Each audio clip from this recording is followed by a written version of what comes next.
Well, it's all set, and I'm ecstatic. I'm jacked. I'm ready to have a heart attack of excitement. 3 p.m. Friday, Novak Djokovic versus Ben Shelton, the sensation at the US Open who took down France's TFO last night. That was a pretty good match. And what did I tell you? Just like Novak Djokovic, the victories keep happening here. Another correct pick. TFO goes down to Blake Shelton. As predicted yesterday, right here on Coffee Break Tennis. I told you I had a feeling. And, the tone for the match was set right away. Take a look at this.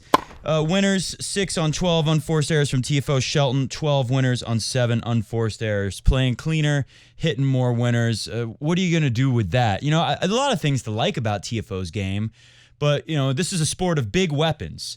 And Shelton's got all kinds of big weapons. Just to illustrate one of those big weapons, this is my favorite moment of the match. This is actually from the fourth and final set because he did it again. But you'll get the point. This illustrates exactly what happened. In the tiebreak, I believe Ben Shelton, I did that the first time on accident, and then I just kept saying it because I thought it was kind of funny. But no, we got to give this guy so much respect. We can't say his name wrong. Ben Shelton, he's up 6-5. He's got 2 serves. He hits 2 double faults in a row. This is to go up 2-1 in the third set in a tiebreak. 2 double faults in a row from 6-5 to 6-7. TFO is now serving with a set point. I mean, that's a disaster. That's about as big of a disaster as you get in tennis, except for what happened next. Serve out wide in the ad court, serving 8-7 from TFO. Is that right? No. 7-6 from TFO, serving out wide. Blake Shelton, Ben Shelton, rears back and cracks this forehand. All TFO can do is just watch it go by. They clocked him at 105 miles per hour. If you don't know miles per hour, that's a ton of, it's over 200 kilometers or it's close to it per hour, whatever. It's huge. It's a freaking huge forehand. It's right at the very top. When someone hits a forehand in the 90s, you're like, wow, that's big. When they hit it in the 100s, that's incredible. Anyways, so this guy has no fear. And that's what I was saying yesterday. If it were Djokovic-Shelton in the semifinal, which it is, and it's the ticket I have, so I'm thrilled. I saw Alcaraz a lot in Cincinnati. It would be cool to see him, but I'd rather see the Joker in a semifinal of a major, especially against as exciting of a young American player as we've seen in a long, long time. So that's a better match for me. But as I was saying a couple days ago, if it is that matchup, the only way I see Ben Shelton winning is if he just does stuff like that, right? He has to give Joker the full Stan Wawrinka treatment. Just swing away all day long and never stop and hope, if you have the attitude of, hey, I'm playing with no pressure here, Djokovic is supposed to win, and I'm just going to swing away and see what happens, and then they all just happen to go in, maybe you could see Ben Shelton taking out Djokovic on Friday. However, of course, I am predicting that will not happen. Anyways, TFO, he's got a lot to like about his game. He's fast. He's got really good hand skills. He's kind of like, if you think about it, and, many people might not know who Donald Young even is because he didn't live up to the expectations that he had. But he was an exciting player in that he had really good hand skills, extremely good hand skills. And TFO, to me, is kind of like a bigger, faster, stronger Donald Young. He's got the really good hand skills. The backhand's really sweet. But, Ben Shelton was hitting that backhand so heavy. I mean, he was overpowering TFO from start to finish, and then TFO's serve is nothing like that weapon that Ben Shelton has in the serve. So, exciting match. Happy that my prediction came true. Most happy, of course, that I'm going to see the Joker play an exciting young guy like this. But that leads me to this. Some people were making fun of this celebration that Ben Shelton did. I keep wanting to say Blake Shelton. I'm sorry. He did this like he's looking at who's calling, and then he says, decline, hang up. I'm not going to answer it. And I don't think he was necessarily saying Djokovic is calling. I don't know who he thought was calling. Maybe he's saying maybe it was his friends and they want him to get on the PlayStation or the Xbox, and he's saying I got better things to do. And that's great advice to young people all across the world. Discover something new outside of your phone. Play tennis. Go to a bar and find a mademoiselle. Ask her what her favorite color is. Do whatever it takes. Take her to the Barbie movie, whatever you got to do. Live somewhere and live outside of your phone and discover what life has to offer. So if it's that, I support Ben Shelton's message. Oh, you want me to get on Xbox and play with you guys? No, I'm winning the US Open quarterfinals. That's a better thing. That's a more rewarding and more fulfilling thing to do with your life. However, Friday, when I touched down in my, I wanted to say private jet, when I touched down and coach in Delta in New York City, and I see this match, Ben Shelton, Novak Djokovic, Djokovic will be a calling, but you can't decline the call when Djokovic is there in person. He will make you answer the phone, Ben Shelton, and he will make you listen to what he has to say.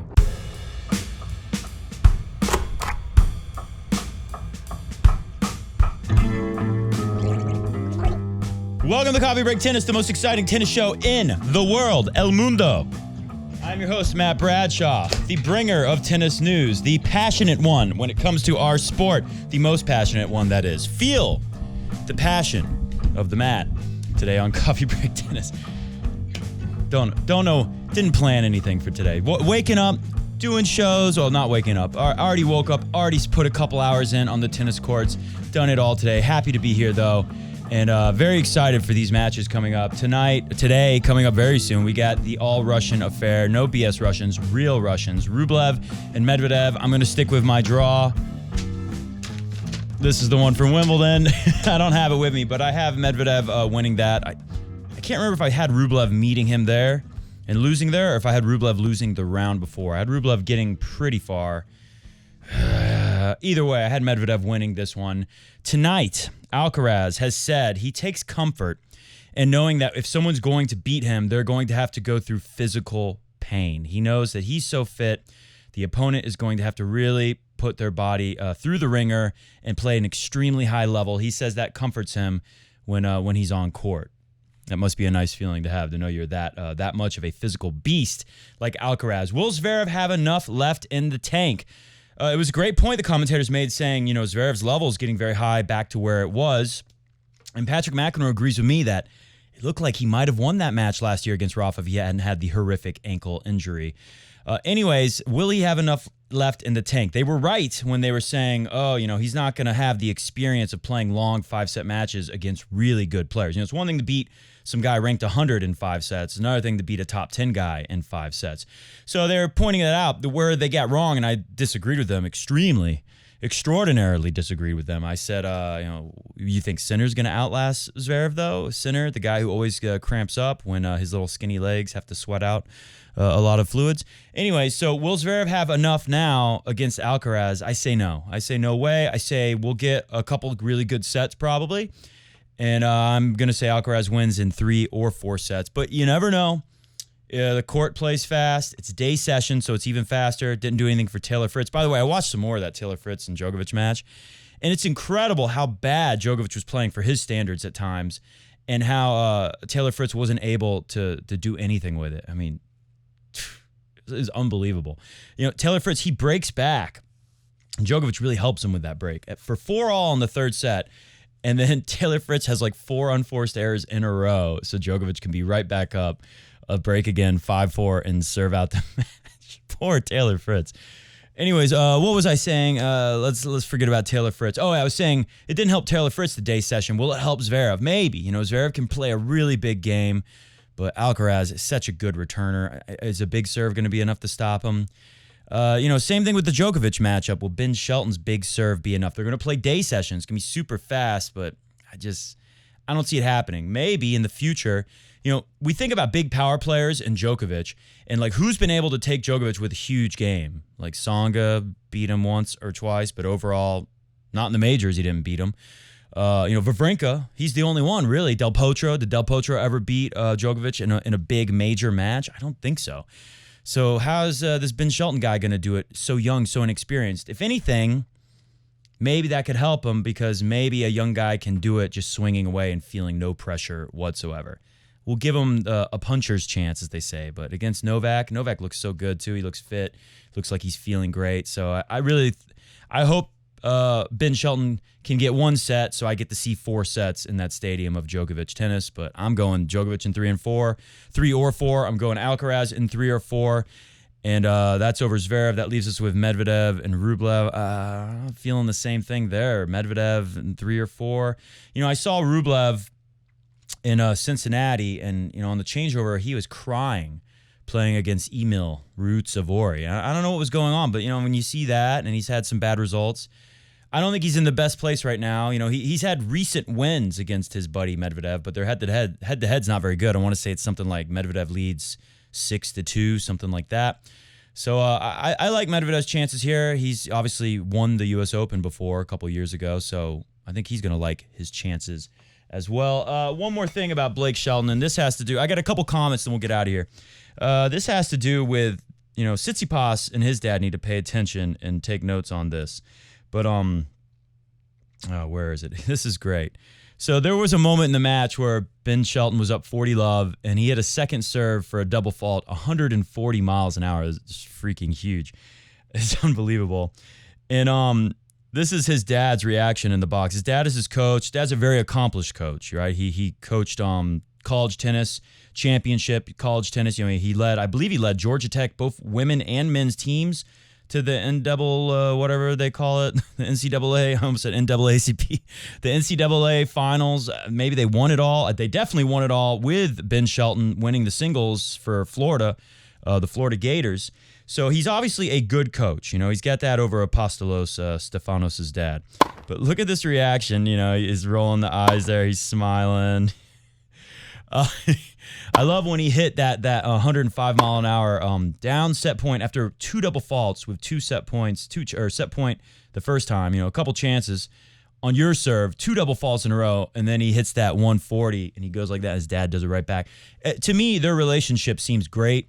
It's actually really fun to see that kind of relationship. His dad wasn't there in Australia.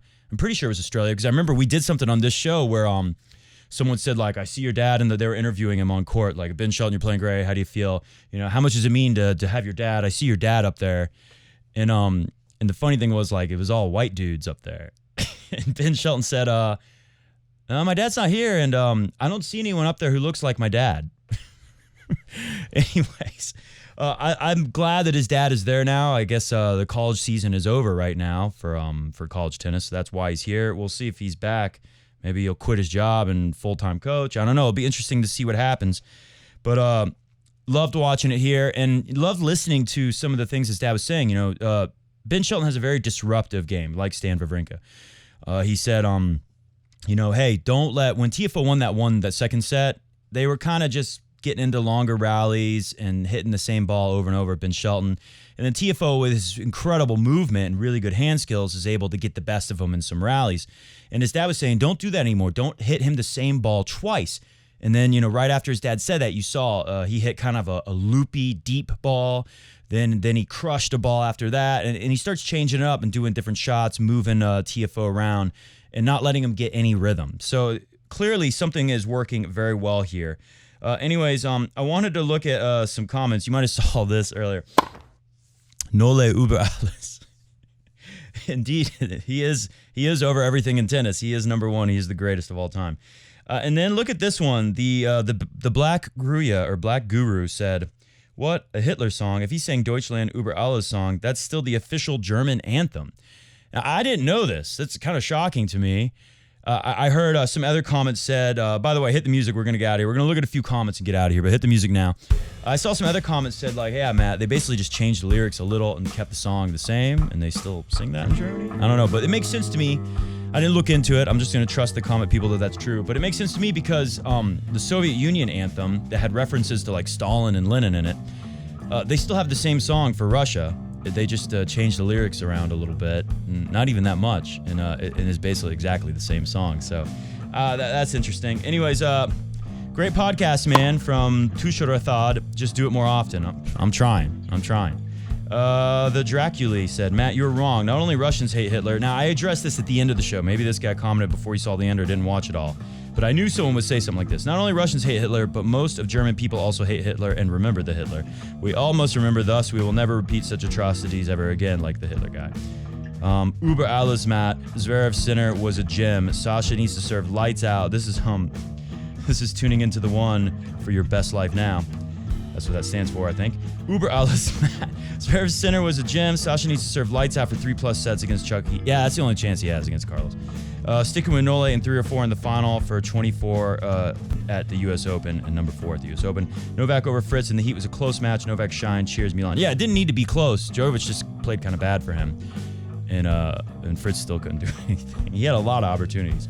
Dravidian 500. Fritz will never beat Joker. Never! That's true. Bobo says, most opponents confident before playing Djokovic, not able to comprehend what has happened afterwards. How many times have we seen the look on their faces that says exactly that? Very true.